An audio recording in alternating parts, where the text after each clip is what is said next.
तो इसके पहले हम लोग छठवां नियम को संप्रदान कारक चतुर्थी विभक्ति का 6वां नियम पढ़ चुके थे। आज हम 7वां नियम देखेंगे। 7वां नियम का है क्रोध देह ईर्ष्या सूर्याधानम च प्रतिकोप, यानी इसका क्रोध देह प्लस ईर्ष्या प्लस असूया प्लस अर्थना, यानी क्रोध यानी क्रोध करना, द्रोह मतलब द्रोह करना, ईर्ष्या मतलब ईर्ष्या करना, असूया मतलब घृणा करना, यानी इन धातुओं के प्रयोग होने पर जिसके प्रति क्रोध आवे अर्थात जिस व्यक्ति पर क्रोध होवे तो उस व्यक्ति में चतुर्थी विभक्ति लगती है। यानी जिस व्यक्ति पर क्रोध आवे, जिस व्यक्ति से ईर्ष्या होवे, जिस व्यक्ति से घृणा आवे तो उस व्यक्ति में चतुर्थी विभक्ति लगती है। जैसे राजा नौकर पर क्रोध करता है, तो किस पर क्रोध आ रहा है? नौकर पर, तो नौकर में चतुर्थी विभक्ति लग जाएगा। तो राजा और भृत्य होता है, नौकर का भृत्य होता है और इसका चतुर्थी होता है भृत्य। तो राजा चतुर्थी राजा भृत्य क्रुध्यति, क्या हो जाएगा? राजा भृत्य क्रुध्यति। जैसे और है एग्जाम्पल, मोहन सोहन से द्रोह करता है, तो किसी से किस पर द्रोह हो रहा है? यानी किसी से द्रोह हो रहा है? सोहन से, तो इसलिए सोहन में चतुर्थी विभक्ति लग जाएगी। तो हो जाएगा मोहन और सोहन का चतुर्थी हो जाएगा सोहनाय, तो मोहन सोहनाय द्रुहति, मोहन सोहनाय द्रुहति। तीसरा एग्जाम्पल देखते हैं, वह मोहन से घृणा करता है, घृणा किससे कर रहा है? मोहन से, तो मोहन में चतुर्थी विभक्ति लग जाएगा, तो मोहन का मोहनाय हो जाएगा। तो सह मोहनाय अश्रुत्यति, घृणा करने का अश्रुत्य होता है, उसमें सब इसके कर्ता के अनुसार अश्रुत्य हो जाएगा। और तो इसमें हम देखें कि द्रोह, जिस पर क्रोध आवे, जिससे द्रोह होवे या जिससे ईर्ष्या आवे उसमें चतुर्थी विभक्ति लगेगा। अगला हम लोग देखते हैं 8वां कह रहा है नमो स्वस्ति स्वाहा स्वधम्ल वसट, यानी इसको यानी इसका अर्थ हुआ स्वस्ति प्लस स्वाहा प्लस स्वाधा प्लस अलम प्लस योगच्च, यानी नमः स्वाहा, स्वाहा नमः मतलब नमस्कार करना होता है, नमस्कार। स्वस्ति मतलब कल्याण, कल्याण का संस्कृत क्या होता है? स्वस्ति। स्वाहा मतलब अर्पण होता है और स्वाधा मतलब भी अर्पण होता है। अलम मतलब काफ़ी या पर्याप्त। वसट मतलब भी अर्पण होता है। इन पदों का प्रयोग होने पर इनसे संबंधित शब्दों में चतुर्थी विभक्ति लगती है। यानी जहाँ जहाँ इन शब्द का प्रयोग होगा, जैसे स्वस्ति, स्वाहा, अलम, स्वाधा, वसट, यानी इन सब का प्रयोग जहाँ होगा तो उसमें क्या हो जाएगा? चतुर्थी विभक्ति लग जाएगा। जैसे गणेश को नमस्कार है, तो गणेश को नमस्कार है, तो नमस्कार के लिए क्या करेंगे? नमः प्रयोग करेंगे, तो नमः का प्रयोग करेंगे तो इसमें गणेश में क्या हो जाएगा? चतुर्थी विभक्ति लग जाएगा। तो क्या हो जाएगा? गणेश का चतुर्थी गणेशाय, और नमः यानी नमः का प्रयोग किए तो इसमें क्या लग जाएगा? चतुर्थी विभक्ति लग जाएगा। यानी ये नमः का, अर्पण, स्वाधा का, स्वस्ति का, स्वाहा का, अलम का, यानी इन सब शब्दों का प्रयोग करेंगे हम तो उससे संबंधित जो शब्द होगा, तो नमः से संबंधित शब्द कौन है? गणेश, तो गणेश में क्या लग जाएगा? गणेश चतुर्थी लग जाएगा। वैसे ही शिव को नमस्कार है, तो नमस्कार नमः का प्रयोग किए और नमः किससे संबंधित है? शिव से, इसलिए शिव में क्या लग जाएगा? चतुर्थी। तो शिव का चतुर्थी क्या हो जाएगा? शिवाय, तो शिवाय नमः। आगे इसका एग्जाम्पल हो गया हनुमान को नमस्कार है, तो हनुमान, तो नमः किससे संबंधित है? हनुमान से, तो हनुमान का चतुर्थी क्या हो जाएगा? चतुर्थी विभक्ति हनुमते होता है, तो हनुमते नमः हो जाएगा। तुम्हारा कल्याण हो, तो कल्याण का यहाँ हम क्या देखें? कल्याण का देखें स्वस्ति, तो स्वस्ति इसमें प्रयोग करेंगे तो तुम्हारा का इसमें कल्याण का स्वस्ति हम जब लिखेंगे तो तुम्हारा का यानी इसका चतुर्थी क्या हो जाएगा? तुय्यम हो जाएगा। आप लोग देख लीजिएगा व्याकरण की किताब में, इसका चतुर्थी क्या हो जाएगा? तुय्यम हो जाएगा, क्योंकि कल्याण तुम्हारे से संबंधित है, इस शब्द से, तुम्हारा शब्द से संबंधित है, इसलिए इसमें चतुर्थी लग जाएगा, तो तुय्यम हो जाएगा। और कल्याण का यहाँ हम देखें क्या होगा? स्वस्ति, तो तुय्यम स्वस्ति भवतु, होवे का भवतु। अग्नि को अर्पण है, तो अर्पण का क्या होता है? स्वाहा होता है, स्वाहा। तो आदमी नहीं बोलता है कि स्वाहा, अग्नि में कोई हवन करते समय स्वाहा स्वाहा, यानी अग्नि को अर्पण करता है। तो अर्पण के शब्द में यानी स्वाहा किससे संबंधित है? अग्नि से, इसलिए अग्नि का चतुर्थी क्या हो जाएगा, अग्नेय, तो अग्नेय स्वाहा हो जाएगा। अब प्रजापति को अर्पण है, तो अर्पण का भी स्वाहा होता है।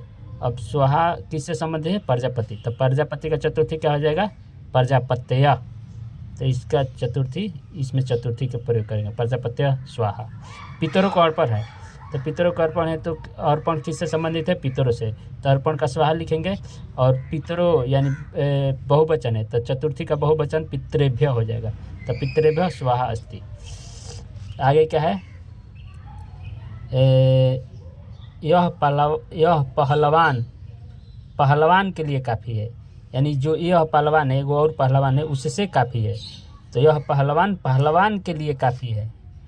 तो पहलवान काफ़ी का क्या होगा है, काफ़ी चाहे पर्याप्त का क्या होता है, अलम, तो अलम शब्द का यहाँ प्रयोग करेंगे। तो पहलवान में क्या लग जाएगा, पहलवान में पहलवान में लग जाएगा यहाँ पहलवान के लिए, यानी ये इसमें चतुर्थी लगेगा, इसमें चतुर्थी नहीं लगेगा, क्योंकि किससे संबंधित है, अलम किससे संबंधित है, इस पहलवान के लिए संबंधित है, ई वाला में, तो इसमें हो जाएगा पहलवान का मल होता है, तो हो जाएगा मल्लाय चतुर्थी।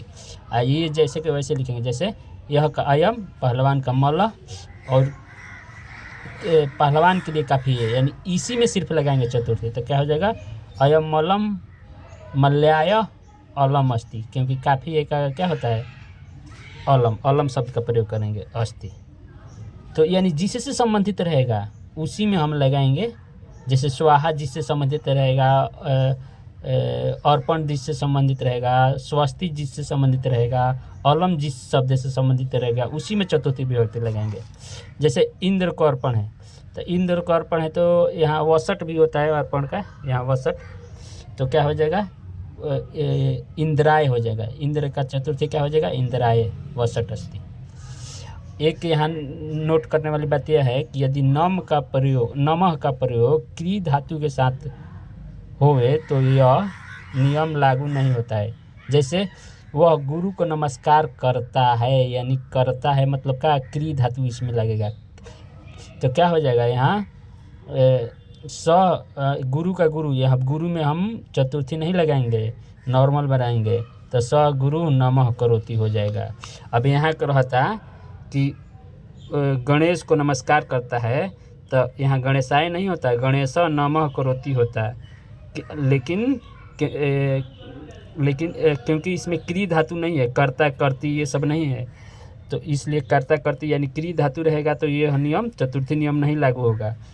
बस ऐसे ही जैसे अनुवाद बनाते हैं, वह गुरु को नमस्कार करता है, यानी द्वितीय विभक्ति लेकर हम बना देंगे, स गुरु नमः करोति। लेकिन अगर सिर्फ कहेगा कि नमस्कार है, अर्पण है, तो उसमें हम चतुर्थी विभक्ति लगाएंगे। तो 8 नंबर क्लियर हो गया। 9 नंबर देखते हैं। 9 नंबर का कह रहा है रुचि धनी, ख नहीं है, रू है, रू है, क्या है,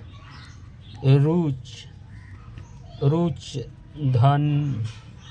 धनी है या रुच धनी, तो क्या होगा, रुच धनी प्रियमाण, यानी रुचि प्लस अर्थानाम, यानी रुच मतलब अच्छा लगना होता है, अर्थ वाली धातु में प्रयोग होने पर, यानी रुच धातु का, यानी रुच धातु के अर्थ में प्रयोग होने वाली वस्तु जिस व्यक्ति को प्रिय लगे उस व्यक्ति को संप्रदान कारक कहते हैं, और उसमें चतुर्थी विभक्ति लगती है। यानी कह रहा है कि किसी व्यक्ति को कोई चीज़ अच्छा लगता है, रुचि लगता है, रुचि मतलब अच्छा लगना, तो उस व्यक्ति को संप्रदान कारक कहेंगे एवं उसमें चतुर्थी विभक्ति लगेंगे। जैसे बालक को मिठाई अच्छी लगती है, तो किस व्यक्ति को अच्छी लगती है, बालक को, तो बालक में लगा देंगे चतुर्थी, और यह संप्रदान कारक हुआ, बालक क्या हुआ, संप्रदान कारक, और इसमें हम चतुर्थी विभक्ति लगा देंगे, तो बालक का क्या हो जाएगा, चतुर्थी, बालकाय, मिठाई का मिष्ठान, अच्छा लगना का रोचते, यानी रोज का प्रयोग करेंगे हम ना, रोच धातु का, रुच धातु का, तो रुचि यानी जिसको अच्छा लग रहा है ना, उसमें हम चतुर्थी लगा देंगे। तो किसको अच्छा लग रहा है, बालक को अच्छा लग रहा है, तो इसमें हम चतुर्थी लगा देंगे। ठीक, जैसे ब्राह्मण को मीठा भोजन अच्छा लगता है, तो किसको अच्छा लग रहा है, ब्राह्मण को, तो ब्राह्मण में लगा देंगे चतुर्थी, तो क्या हो जाएगा, विप्राय मधुरम भोजनम रोचते, यानी यह जो नियम है सिर्फ रोच धातु के लिए, रुच धातु के लिए, यानी अच्छा लगने के लिए। अच्छा लगने वाला जब भी ऐसा सेंटेंस शब्द और वाक्य रहेगा उसमें हम चतुर्थी विभक्ति लगाएंगे, जिसको अच्छा लगता हो। जैसे मुझे पुआ अच्छा लगता है, तो किसे अच्छा लगता है? मुझे। तो मुझ में क्या इसमें चतुर्थी लग जाएगा, तो मह्यम हो जाएगा। तो मह्यम अपूर्ण रोचते, यानी रोच धातु का हम प्रयोग करेंगे तो उससे जिसको रुचता है, जिसको अच्छा लगता है, उसमें हम चतुर्थी लगा देंगे। ये हो गया 9वां नियम। 10वां नियम देखते हैं। 10वां नियम कह रहा है कि स्प्री हेरी स्पीति, यानी स्प्री है प्लस इप्सिता, यानी स्प्री मतलब चाहना होता है, के धातु के प्रयोग होने पर जो चाही गई वस्तु होती है उसको संप्रदान कारक कहते हैं। यानी जो चीज़ हम चाहेंगे, जो चाही गई वस्तु होगी, उस वस्तु में लगेगा क्या लगेगा? संप्रदान कारक, यानी उसको हम संप्रदान कारक कहेंगे और उसमें चतुर्थी विभक्ति लगाएंगे। जैसे नेता लोग को नेता लोग पद चाहते हैं, तो नेता लोग पद चाहते हैं, तो कौन सा किस वस्तु को चाह है? पद की चाह है, तो पद में हम लगा देंगे चतुर्थी, क्योंकि यह नियम कहता है कि यानी चाही गई वस्तु होती है तो उसको संप्रदान कारक कहते हैं। यानी जो चीज़ चाहते हैं उस चीज़ में हम लगा देंगे चतुर्थी विभक्ति। तो नेता लोग पद चाहते हैं, तो क्या हो जाएगा? नेता लोग का ये बहुवचन हो जाएगा नेता का, यानी नेता लोग है तो नेता का बहुवचन हो जाएगा। जैसे नेता का हम शब्द रूप करेंगे ना, तो नेता का बहुवचन हो जाएगा नेतारः। तो नेतारा ये प्रथम विभक्ति है, लेकिन जिस पद के लिए चाहता है उस, यानी जिसको चाहता है उसमें चतुर्थी। तो क्या चाहता है? पद चाहता है, तो क्या हो जाएगा? पदाय अस्पृहन्ति, यानी ढेर नेता लोग है तो इसलिए यहाँ बहुवचन लगेगा, तो अस्पृहन्ति हो जाएगा। ठीक। जैसे वह फूल चाहता है, तो फूल चाहता है तो कौन सा वस्तु चाह रहा है? फूल को चाह रहा है, तो इसलिए फूल में चतुर्थी लग जाएगा। तो क्या हो जाएगा? स पुष्पाय अस्पृहति, तो यह एक वचन है, इस यह क्या है? यह प्रथमा विभक्ति है, एक वचन है, इसलिए इसमें भी एक वचन लग जाएगा। तो यह नियम है, यह नियम चाही गई वस्तु के लिए लागू होता है, यानी जिस वस्तु को हम चाहेंगे ना उसमें हम चतुर्थी विभक्ति लगा देंगे। बस इतना ही याद रखना है, जो चीज़ चाहेंगे उस चीज़ में हम चतुर्थी लगा देंगे।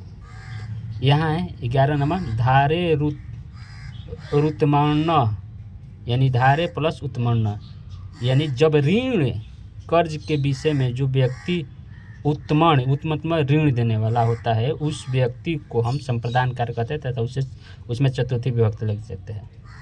यानी जो व्यक्ति कर्जदार है तो उसमें हम लगा देंगे चतुर्थी विभक्ति। नहीं, यहाँ इसमें थोड़ा मिस्टेक हो गया। इसमें कह रहा है कि जब ऋण के विषय में जो व्यक्ति उत्तम तो होता है ऋण देने वाला, तब उस व्यक्ति को संप्रदान कारक कहते हैं। यानी जो ऋण देगा, जो ऋण लेगा नहीं, जो कर्जदार रहेगा वो नहीं, जो ऋण देगा उसमें चतुर्थी विभक्ति लगाएंगे। तो देवदत्त मेरा 100 रुपये का कर्जदार है, यानी देवदत्त कर्जदार है, और कौन, यानी ऋण देने वाला कौन है? मेरा, यानी मेरा ऋण दे रहा है, क्योंकि मेरा 100 रुपये का कर्जदार है, यानी मेरा 100 रुपये रखा है। कौन रखा है? देवदत्त। तो कौन दिया है? ये आदमी दिया है, मेरा जो कह रहा है। तो यह आदमी में क्या लग जाएगा? चतुर्थी विभक्ति लग जाएगा। तो देवदत्त का देवदत्ते हो जाएगा, इसमें चतुर्थी नहीं लगेगा, क्योंकि यह कर्जदार है और कर्जदाता कौन है? मेरा। तो इसमें मेरा में लग जाएगा चतुर्थी विभक्ति, तो मेरा का मह्यम हो जाएगा। और 100 रुपये का शतम, और कर्जदार लिया है तो क्या हो जाएगा? धार्यति।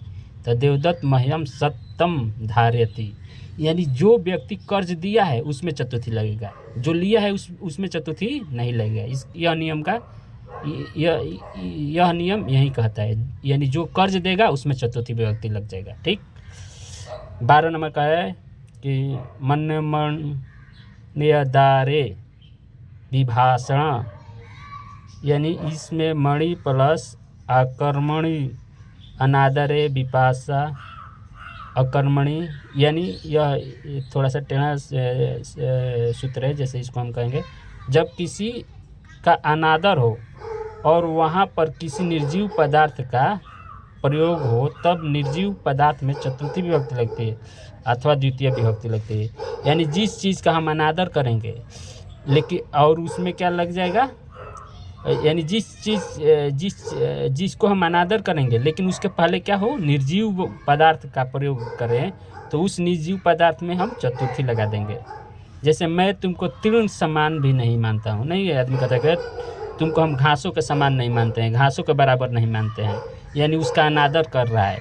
तो इसमें निर्जीव वस्तु को खोजेंगे कौन है, तृण है, यानी तो इसमें हम लगा देंगे चतुर्थी विभक्ति लग जाएगा। तो अहम त्वाम, तुमको क्या हो जाए, त्वाम तृण का चतुर्थी तृणाय, अपि न मन्य, यानी मैं तुमको तृण के बराबर भी नहीं मानता हूँ, यही इसका अर्थ है। यानी उसका अनादर कर रहा है कि हम तो कुछ नहीं मानते हैं, हम तो उसको इसके बराबर ही नहीं मानते हैं। यानी जिस वस्तु से तुलना करेगा ना उस वस्तु में क्या लगा देंगे, लेकिन वो वस्तु क्या होना चाहिए, निर्जीव होना चाहिए, तो उसमें हम चतुर्थी लगा देंगे। तृण के समान है, नहीं आदमी कहता है तुमको हम घासों के समान नहीं मानते हैं, तुमको पुआलों के समान नहीं मानते हैं, तुमको मिट्टी के समान नहीं मानते हैं, तुम ऐसे छोटा मतलब अनादर करता है। तो जिस वस्तु से अनादर करेगा लेकिन वो वस्तु निर्जीव रहेगा तो उसमें चतुर्थी विभक्ति लग जाएगा। जैसे मैं तुमको तृण के समान भी नहीं मानता हूँ, तो अहम त्वाम तृण में लग जाएगा चतुर्थी, तो तृणाय हो जाएगा। तो अहम त्वाम तृणाय अपि न मन्य, अथवा द्वितीय विभक्ति भी लगेगा, अहम त्वाम तृणम, तृण का क्या हो जाएगा, द्वितीय तृणम, अपि न मन्यम। तो इसमें कह रहा है कि जिस वस्तु से हम अनादर कर रहे हैं, यानी जिसको हम अनादर कर रहे हैं किसी वस्तु के तुलना करके, और वो वस्तु निर्जीव रहे तो उसमें हम चतुर्थी या द्वितीय लगा देंगे।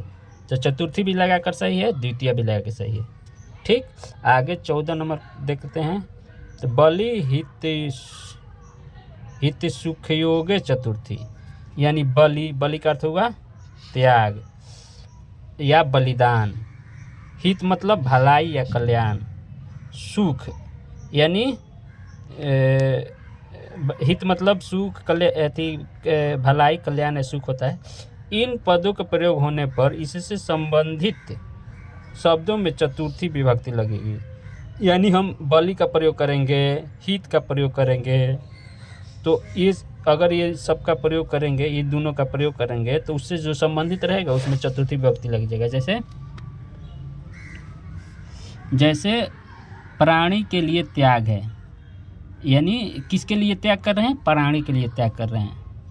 तो यानी तो हम या प्राणी के लिए बलिदान है, तो बलि शब्द का प्रयोग कर रहे हैं। अब यह किससे संबंधित है,